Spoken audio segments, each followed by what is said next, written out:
Di balik keindahan Gunung Bawakaraeng, ternyata banyak menyimpan cerita mistis. Salah satunya adalah hantu Noni. Menurut cerita warga dan para pendaki, wajah yang pucat dan tatapan tajam sosok Noni kerap terlihat di beberapa jalur pendakian. Pada tahun 70-80-an, Noni merupakan salah satu pendaki yang ingin mengikuti upacara 17 Agustus di puncak Bawakaraeng. Kemudian entah karena apa, tubuh Noni yang sudah tidak bernyawa ditemukan warga tergantung di pohon besar yang ada di sekitaran pos 3.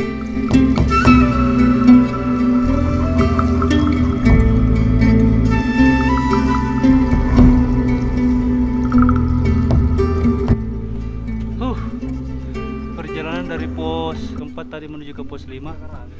Ya, hutannya begini-begini, rapat. Jadi kita bernapas susah, Pak. Mungkin di pos 5 katanya teman agak terbuka. Oke, mantaps. Minum dulu, coy. Hutan-hutan rapat bene. Dalam rangka apa mereka rapat?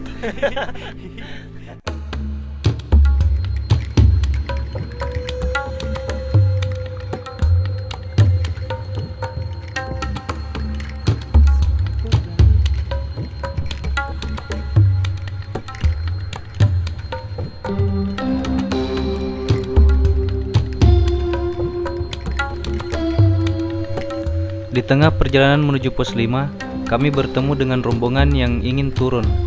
Katanya mereka 2 hari terjebak badai di puncak dan penuh kabut gelap. Cuaca di Gunung Bawakaraeng ini memang sulit ditebak.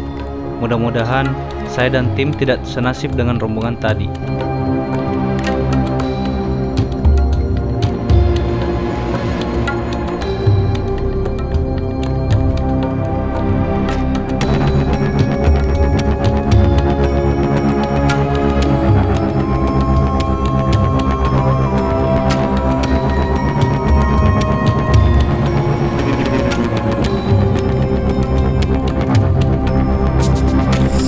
Perjalanan kemudian berlanjut. Dari pos 4, kami terus melangkahkan kaki di jalur yang licin dan terjal. Lagi-lagi tenaga harus bekerja maksimal. Entah kenapa, setiap memasuki hutan yang tertutup dan berlumut, saya ingin sesegera mungkin keluar. Sudah terlihat ada cahaya, sudah terbuka di sini. Mungkin sekitar 5 menit lagi kita sampai di pos 5. Yuk, sedikit lagi. Jalan, gaskan. Bagaimana bos? Habis Ya. nih tenaganya bakso. Lapar. Mungkin Habis oksigen nih. hanya berapa jam bakso diolah menjadi keringat sehingga perut kembali kosong. Memang lo lapar kalau rese. Asik. Oke, guys.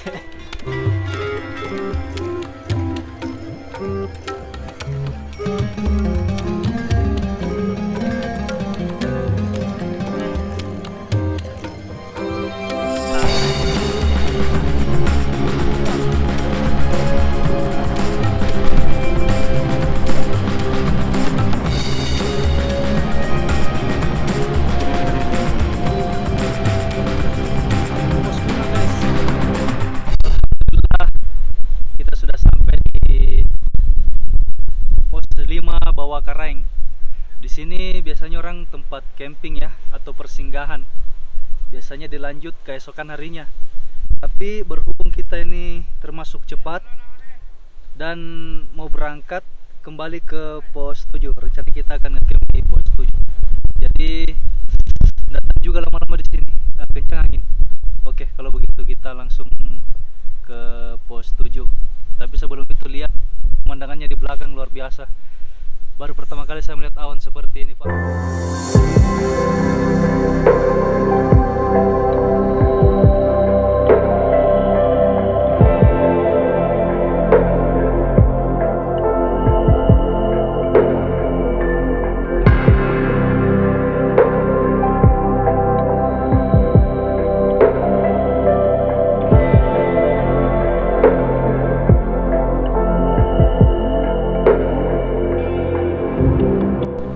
Alhamdulillah, semesta mendukung. Dari pos 5 saja pemandangannya sudah seperti ini. Bagaimana dengan puncaknya? Sungguh luar biasa mahakarya Tuhan yang satu ini. Kemudian Ardi yang menjadi guide serta garda terdepan dari tim kami langsung gerak cepat untuk mengisi ulang persediaan air. Berhubung hari sudah hampir gelap dan kami harus bergerak secepat mungkin sampai tiba di pos 7.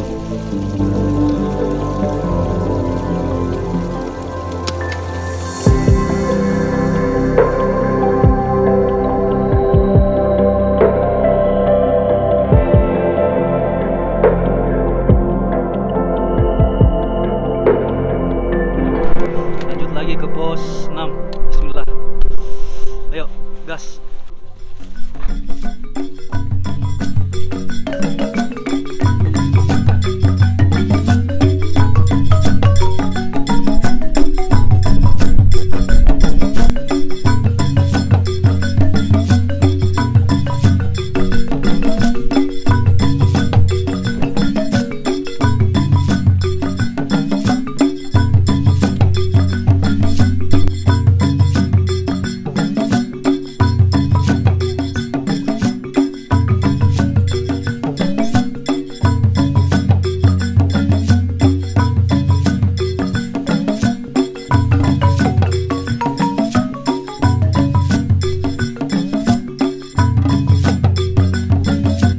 Dari pos 5 menuju ke pos 6, jalurnya kembali menanjak dan memaksa kami menggunakan kedua tangan untuk berpegangan.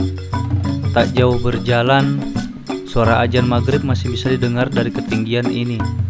Saya dan tim kemudian berhenti sejenak, lalu kembali melanjutkan perjalanan setelah waktu sholat maghrib selesai. Saya juga ajak dong. Iya dong. 2 orang saja tuh bajingan. Biar mungkin gelap yang penting keren. Oh.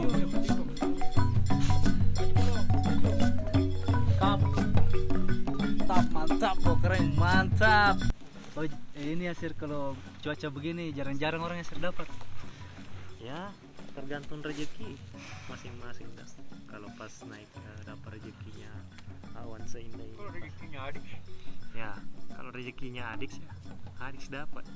Kayak yang tadi kan kita papasan 2 hari dapat badai. Iya, Di. Nah, semoga rezeki kita beda. Aja. Tergantung uang panai itu sebenarnya. Sama tergantung apa aja juga. Tuh. Iya. Mudah-mudahan deh di pos 5 lagi begini, apalagi di puncak, guys. Ya, jangan Susah. juga. Iya, pos 5 saya begini. Jangan juga berharap. Berharap hanya kepada Tuhan. Jangan berharap ke manusia. Asik ya.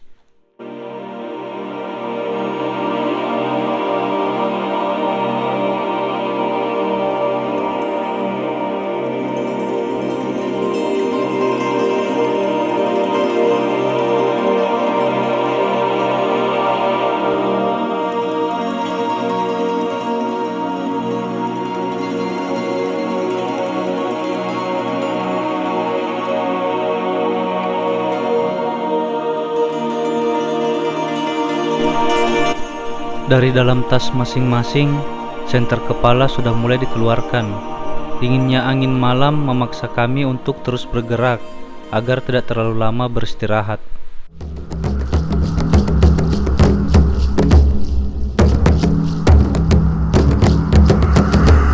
Oke, tadi maghrib, jadi kita berhenti dulu sempat ada azan maghrib. Sekarang posisinya ada di jalur mau ke pos 6. Mudah-mudahan selamat sampai di pos 6. Oke, lanjut.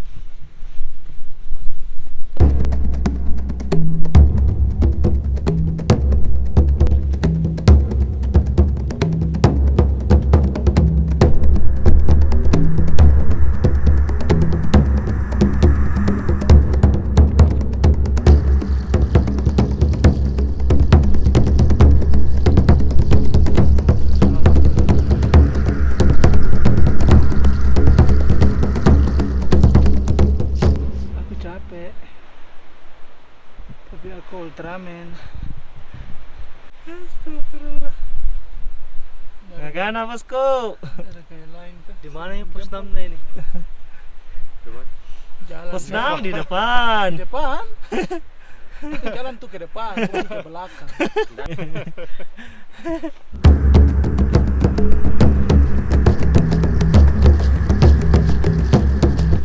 langkah kaki kian melambat dan muka kelelahan sudah terlihat. Rencana sedari awal untuk menginap di pos 7 sulit tercapai. Berhubung malam sudah semakin larut dan kami harus segera beristirahat, tim memutuskan membangun tenda di pos 6.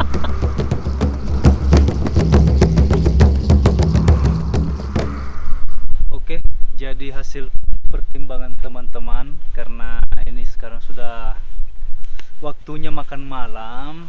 Kalau diteruskan ke pos 7 ya lumayan agak jauh, mungkin 2-3 jam. Jadi kita memutuskan untuk camp di pos 6 Gunung Bawah Karaeng. Sekarang jam 7:43.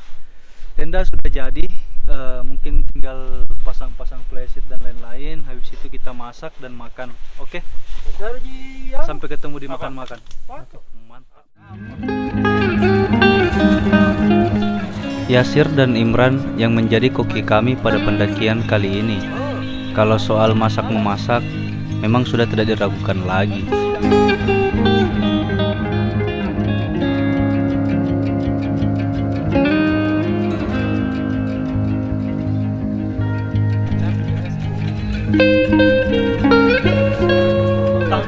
Istirahat atau terlalu lama istirahat?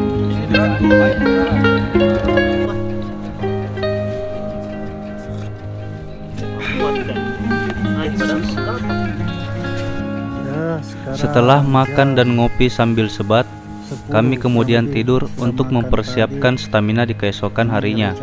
Berhubung perjalanan masih sangat panjang. Sampai ketemu besok pagi. Sekarang mau istirahat dulu guys. Ini dingin sekali. Besok masih ada perjalanan menuju puncak. Aduh. Oke guys. Ini sudah jam 10, waktunya kita istirahat juga. Sampai jumpa besok pagi. Thank you.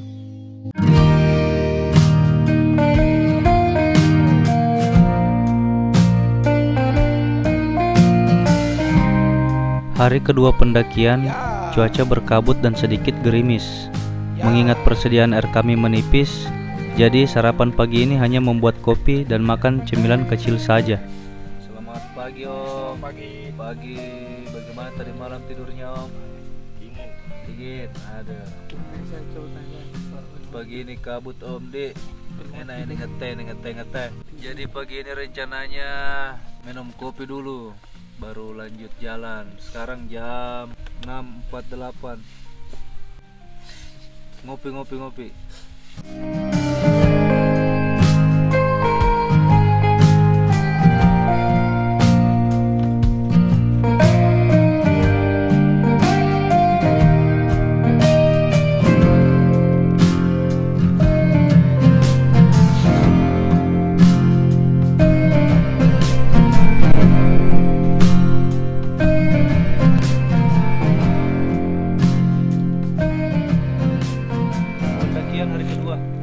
Hari Sabtu. Sekarang target kita adalah pos 8 untuk makan pagi. Tadi cuma ngopi saja sama nyemil. Oke, kita langsung lanjut jalan ke pos 7. Mudah-mudahan cuacanya sebentar terbuka. Min.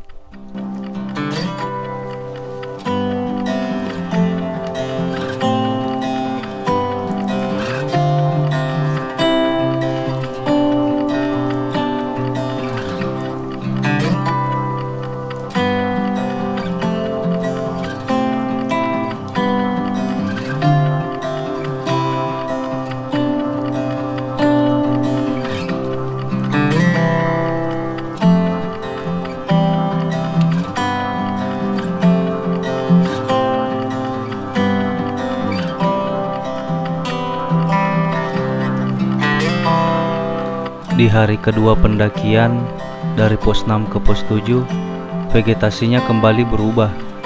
Lagi dan lagi kami memasuki hutan yang berlumut, dan kontur jalurnya kebanyakan bebatuan. Ditambah lagi, gerimis yang belum juga reda membuat jalurnya licin dan berlumpur, sehingga kami harus lebih hati-hati dalam memilih pijakan yang tepat.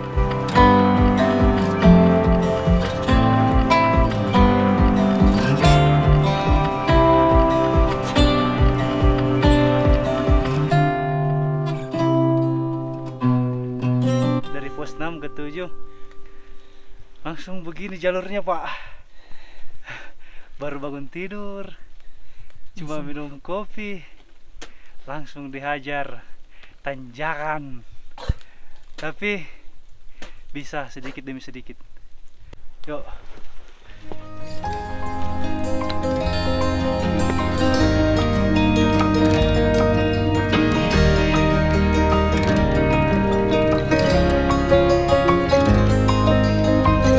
Ampun. Gerimis yang sudah berubah menjadi hujan menyambut kami sebelum tiba di pos 7. Kabut gelap kian tebal dan angin terasa sangat dingin. Dan bodohnya lagi, saya belum memakai jas hujan.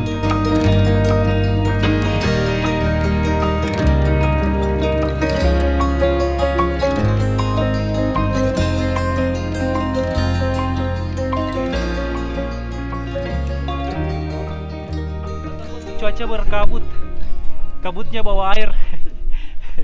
Sekarang di pos 7. Yuk, di sini terbuka jadi tidak bisa lama-lama, dingin. Lanjut ke pos 8.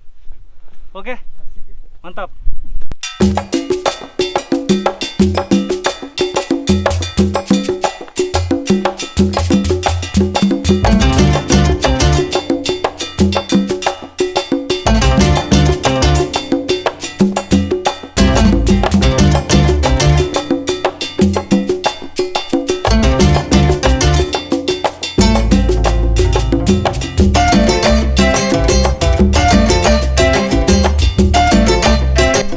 Akhirnya perjalanan ke pos 8 mulai menurun. Tapi jangan senang dulu. Salah melangkah sedikit langsung terjun di jurang. Ya, terlihat dari sisi kiri ada jurang yang sangat dalam. Apalagi kondisinya hujan dan licin, ditambah jalur yang sempit. Menurut cerita, di jalur ini pernah terjadi longsor hingga menewaskan beberapa orang waktu itu. Guys, daun ini tidak bisa dimakan ya guys. Kasih info saja, tidak bisa dimakan ini. Makan makanan saja, jangan daun. Perjalanan dari pos 7 ke pos 8 itu menurun terus. Menurun. Ini enggak tahu sampai mana turunnya ini. Tapi di sini juga terbuka dan sedikit kabut. Kayaknya bukan kabut ini nih, hujan kayaknya deh.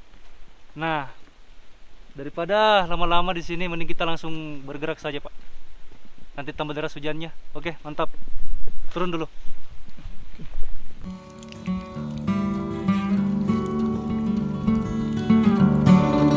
Masih hujan guys.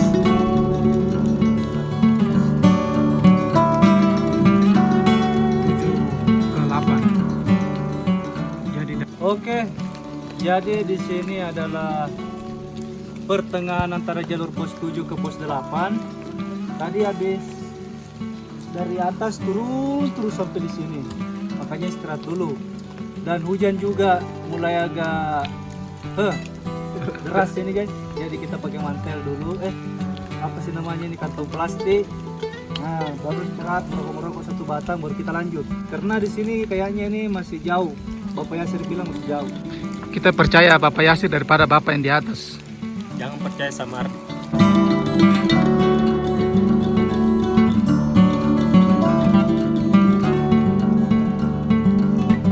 Nah, ini salah satu contoh buruk. Nah, jadi teman-teman, kalau mendaki ke gunung manapun, bukan ke gunung, tapi ke semua juga tempat manapun itu, usahakan sampahnya dibawa pulang. Kalau seperti ini kan, tidak mencerminkan pendaki yang baik. Anda mengotori alam.